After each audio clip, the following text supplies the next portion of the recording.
नमस्कार, मी दिव्या. तरुण भारत संवादच्या आजच्या बातमीपत्रात आपलं सहर्ष स्वागत. आता पाहूया ठळक बातम्यांचा सविस्तर आढावा. शहरातील हातीमहाल रोड येथील संस्थानकालीन व ऐतिहासिक दर्जा असलेल्या शिक्षण उपसंचालक कार्यालयाची प्रचंड दुरावस्था झाली आहे. कार्यालयातील मोडतोड झालेल्या खुर्च्या, टेबल, फर्निचरसह फुटलेल्या ड्रेनेज लाईनच्या पाईप परिसरात अस्ताव्यस्त पडलेल्या आहेत. ड्रेनेज लाईन फुटल्याने स्वच्छतागृह बंद आहे. परिसरात झाडांच्या पालापाचोळ्यासह कचऱ्याचं साम्राज्य पसरलंय. या ठिकाणी कामानिमित्त येणाऱ्यांना समस्यांचा सामना करावा लागतोय. शिक्षण उपसंचालक कार्यालय अडगळीत गेले असल्याची स्थिती निर्माण झाली आहे.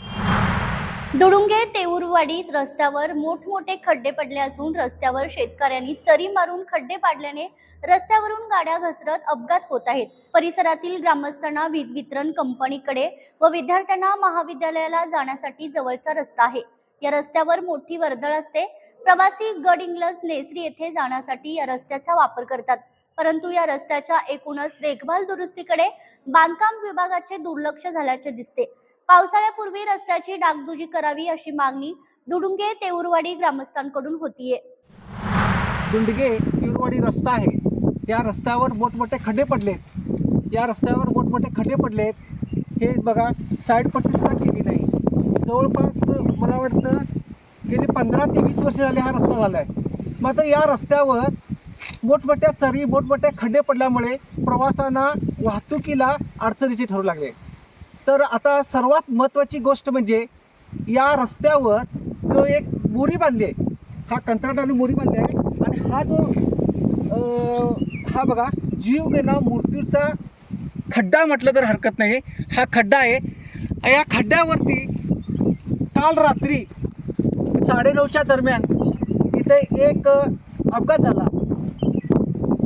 देव बोलवतर म्हणून साईडला गाडी पडली आणि ते जोडपं एक काय झालं, वाचलं. समजा असं जर जीवघेणा जर या भागामध्ये होत असेल, जीवघेणा जर अपघात होत असेल, तर अशा अपघाताला निमंत्रण देणारा हा खड्डा, हा रस्ता म्हणावा लागेल. तरी या तरुण भारतच्या माध्यमातून तुम्हाला सांगतो की हा रस्ता आणि ज्या चरी आहेत, जे खड्डे आहेत, ते खड्डे दुरुस्त करावेत. प्रशासनाने लवकरात लवकर जागे व्हावं आणि लवकरात लवकर हा रस्ता करावा, अशी दुंडगे व तिरोडे ग्रामस्थांची मागणी. कुरुंदवाड येथील सिद्धिविनायक हॉस्पिटलमध्ये डॉक्टरवर झालेल्या हल्ल्याच्या निषेधात शिरोळ तालुक्यातील डॉक्टर असोसिएशनच्या वतीने भव्य निषेध फेरी काढण्यात आली. या फेरीत वैद्यकीय क्षेत्रातील विविध संघटनांसह लोकप्रतिनिधी, सामाजिक संस्थांचे पदाधिकारी आणि नागरिक मोठ्या संख्येने सहभागी झाले होते. सर्वांनी आता ह्या गोष्टीचा तीव्र निषेध केलाच आहे. पण मी एक गोष्ट सांगते, डॉक्टरांची एक फॅमिली आहे. मी जेव्हा महेश सरांना भेटायला गेले त्यावेळेला त्यांची आई बिचारी डोळ्यात अश्रू घेऊन बसली होती. तर त्या माऊलीसाठी हा न्याय मिळायला पाहिजे. मी प्रशासनाला एवढंच सांगेन, 14 ते 18 वर्षाच्या मुलांना जी ही नशेच्या आहारी गेलेली आहेत, ह्या केसमध्ये जो निकाल येईल तो पुढच्या लोकांना वचक बसणार आहे.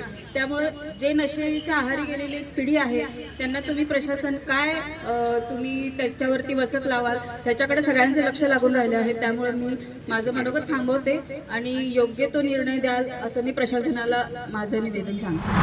शहरात निर्माण झालेल्या गॅस टंचाईच्या पार्श्वभूमीवर शिरोळ तालुका पुरवठा विभागाने कुरुंदवाड शहरात धडक कारवाई केली.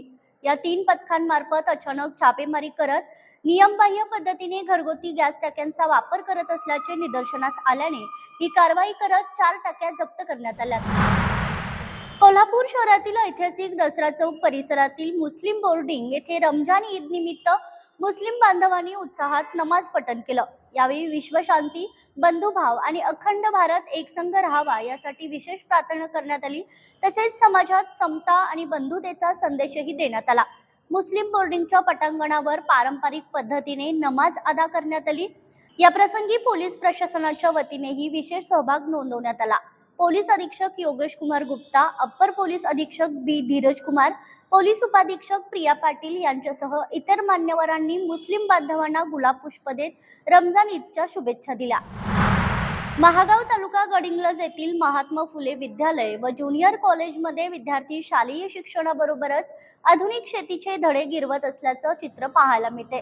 Future agriculture leaders of India या संस्थेच्या उपक्रमाअंतर्गत 2014 पासून हा प्रयोग राबवण्यात येत असून यंदा विद्यार्थ्यांनी फ्लावर सोबत ब्रोकोली पिकाचे यशस्वी उत्पादन घेतलंय. या उपक्रमात विद्यार्थ्यांना शेतीविषयक प्रात्यक्षिक ज्ञान दिलं जातं. राज्यातील 146, गुजरातमधील 32 आणि मध्य प्रदेशातील 16 शाळांमध्ये हा अभ्यासक्रम सुरू असून विद्यार्थ्यांमध्ये शेतीबद्दल सकारात्मक दृष्टिकोन निर्माण होत आहे.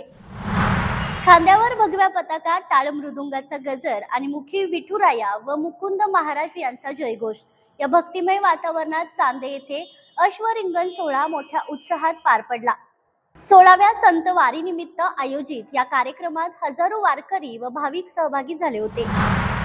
तर या होत्या आजच्या काही ठळक घडामोडी. या बातम्यांचं अधिक सविस्तर विश्लेषण आणि जिल्हाभरातील माहितीसाठी आजच तरुण भारत संवाद पेपर खरेदी करा आणि रोज न चुकता वाचा. अशाच नवनवीन अपडेटसाठी पुन्हा भेटूया. पाहत रहा तरुण भारत कोल्हापूर. तोपर्यंत नमस्कार.